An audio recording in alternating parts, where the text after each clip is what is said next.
మీరు RTV screen పైన చూస్తున్నారు అఘోరీకి వైద్య పరీక్షలు చేస్తున్న దృశ్యాలు.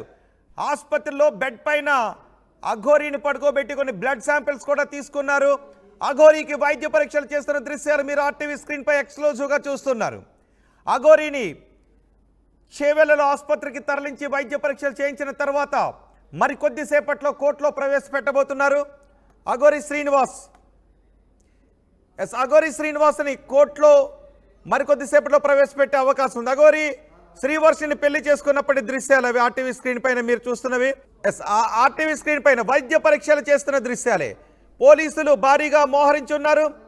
అఘోరీ ఆ వీడియో చూడండి ఒకసారి. అఘోరీ డ్రెస్సింగ్ స్టైల్ కూడా మనకి అవును ఒకరు కమెంట్ చేశారు. డ్రెస్సింగ్ కూడా కొంచెం ఇప్పుడు గతానికంటే కొంచెం భిన్నంగా కనిపిస్తుంది.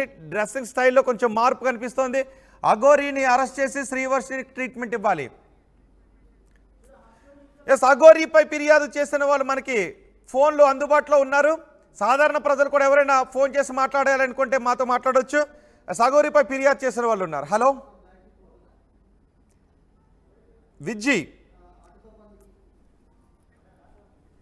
విజ్జు గారు మాట్లాడండి. విజ్జు గారు, అఘోరీపై ఫిర్యాదు చేసిన వ్యక్తుల్లో ఒకరు విజ్జు మనకు అందుబాటులో ఉన్నారు. విజ్జు గారు, విజ్జు గారు ఏం కంప్లైంట్ చేశారు అఘోరీపై మీరు? అఘోరీ డాక్టర్ అంబేద్కర్ని తిట్టడం జరిగింది. బట్ అఘోరీ వచ్చేసి మా ట్రాన్స్ కమ్యూనిటీకి కించపరిచినట్టు మాట్లాడడం జరిగింది. మెయిన్ పండిత ఏమంటారు డాక్టర్ అంబేద్కర్ని తిట్టడం వల్ల మేము అఘోరీ మీద కంప్లైంట్ చేయడం జరిగింది. ఓకే, అఘోరీ శ్రీనివాస్ పై మీరు పోలీస్ స్టేషన్లో కంప్లైంట్ చేశారు, రైట్? అవునండి, శ్రీనివాస్ మీద.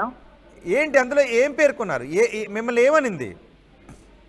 మాకు ట్రాన్స్జెండర్కు ఓన్లీ ఏమంటారు వాష్రూమ్ వెళ్ళడానికి ఉంటుంది, దాని లోపల ఫినిష్ కాన్ పోదు అని చెప్పి కించపరిచినట్టు మాట్లాడాడు మాకు కొన్ని వ్యతిరేకమైన పదాలు. ఓకే, ఇప్పుడు అఘోరీ శ్రీనివాస్ను తన అఘోరీగా తనే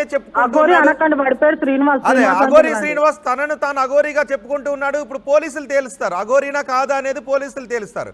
మనకు అఘోరీ వేషధారణలో మాత్రం కనబడుతున్నాడు. ఓకే, ఇప్పుడు అరెస్ట్ చేశారు కదా, మీరు ఏమనుకుంటున్నారు? చాలా హ్యాపీగా ఫీల్ అవుతున్నాం అండి. మేము మీడియా వాళ్ళకైనా పోలీస్ డిపార్ట్మెంట్ కైనా మేము ఎప్పటికీ రుణపడి ఉంటాము. హ్యాండ్స్ ఆఫ్ అండి.